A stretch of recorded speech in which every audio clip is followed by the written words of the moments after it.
सवाल यह है कि आखिर ये क्या चल रहा है बंसी पहाड़पुर के अंदर। एक तरफ तो खान विभाग ने यहां जारी किए हैं खनन लाइसेंस, जबकि दूसरी तरफ इन्हीं खदानों में जमकर अवैध खनन हो रहा है। रोजाना लाखों रुपए का सैंडस्टोन अवैध रूप से बाजार में आ रहा है। जिला कलेक्टर और पुलिस अधीक्षक भी नजर आ रहे माफिया के सामने असहाय। खान विभाग के उच्च अधिकारी भी जानकारी के बाद मौन साधे हुए हैं, यानी कि चुप है, कोई जवाब नहीं दे रहे। खान विभाग ने पिछले दिनों यहां 28 खनन प्लॉट की थी ई नीलामी। आखिर क्यों नहीं लग रहा इस क्षेत्र में अवैध खनन माफिया पर लगाम? ये अपने आप में एक बड़ा सवाल है। मेरे सहयोगी निर्मल तिवारी जुड़ चुके। निर्मल, अक्सर ये कहा जाता है कि अवैध खनन को रोकना बेहद जरूरी है, लेकिन वो रुकता हुआ बिल्कुल दिखाई नहीं देता। क्या ये कहें कि सिस्टम नतमस्तक हो गया है?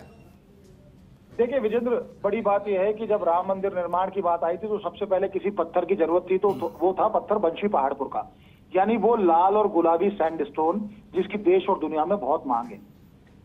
हुआ ये कि राज्य सरकार ने यहाँ 135.94 हेक्टेयर की 30 खनन प्लांटों की नीलामी 10 नवंबर को शुरू की।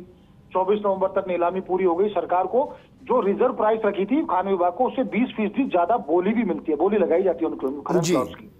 नीलामी भी हो जाती है, उन खनन प्लॉट्स को आवंटित भी कर दिया जाता है। लेकिन विडंबना देखिए कि जिनको खनन प्लॉट्स नीलाम किए गए वो अभी भी असहाय नजर आते हैं उस खनन माफिया के, जो उनको अपनी बापोती समझता है उन लीजों को। आज भी धड़ल्ले से अवैध खनन किया जा रहा है।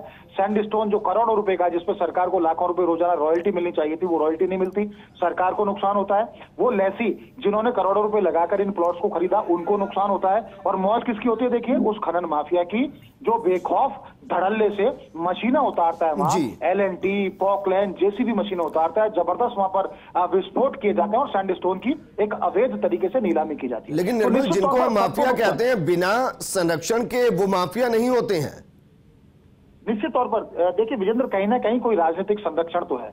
कहीं ना कहीं वहां के जो स्थानीय जो लोग हैं वो कहीं ना कहीं वहां के राजनेताओं से जुड़े हुए हैं। राजनेता इतने दबंग हैं कि वो खनन माफिया को संरक्षण देते हैं। बड़ी बात यह है कि नुकसान किसका हो रहा है? नुकसान हो रहा है सरकार का। कोविड का दौर चल रहा है, जब सरकार आर्थिक संसाधनों को जूझ रही है, तो खान विभाग के पास एक बड़ी जिम्मेदारी थी, जिसने बड़े ठोक करके इस बात के दावे किए थे कि हमको जो लक्ष्य दिए गए राजस्व उनसे ज्यादा लेंगे। लेकिन बंसी पहाड़पुर में खान विभाग असहाय नजर आता है, जिला प्रशासन असहाय नजर आता है, वहां की पुलिस असहाय नजर आती है। क्या इतना बड़ा हो गया दबंग, वहां पर माफिया इतना दबंग हो गया कि जिसके सामने सरकारी मशीनरी बिल्कुल काम नहीं कर पा रही है? तो निश्चित तौर पर एक बड़ा सवाल है कि आखिर जिला प्रशासन, आखिर पुलिस, आखिर खान विभाग कब तक ऐसे असहाय भूमिका में रहेंगे? क्यों नहीं खनन माफिया पर कार्रवाई की जाती ताकि सरकार का नुकसान बचे, जनता को सहज और सुलभ तरीके से सैंडस्टोन मिल सके? तो निश्चित तौर पर विजेंद्र एक बड़ा सवाल है।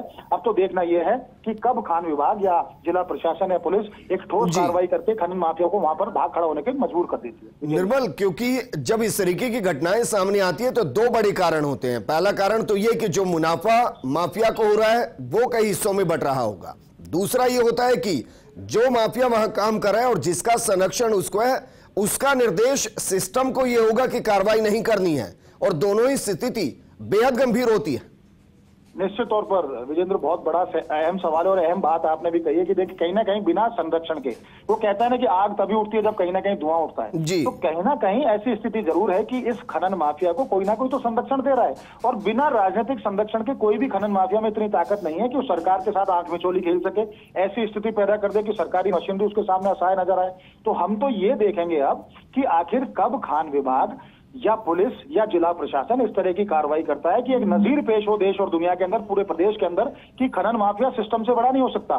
सिस्टम ही हमेशा बड़ा होता है, वो सरकार ही हमेशा बड़ा होती है जो शासन चलाती है, जो कानून बनाती है। तो निश्चित तौर पर अब उम्मीद यही की जा रही है कि इस खनन माफिया पर एक लगाम लगाई जाए, उसकी नकेल कसी जाए, ताकि सरकार को भी राजस्व का जो नुकसान हो रहा है वो भी रुके, जनता को सहज और सुलभ तरीके से सैंडस्टोन प्राप्त हो, और जो लेसी हैं जिन्होंने करोड़ों रुपए लगा करके सरकार की इन माइंस को अलॉट करवाया अपने नाम पर, उनको भी मुनाफा हो सके। तो निश्चित तौर पर विजेंद्र एक बड़ा सवाल है और देखना होगा इसमें कब कार्रवाई हो पाती है। निर्मल, शुक्रिया तमाम जानकारी हमारे साथ साझा करने के लिए।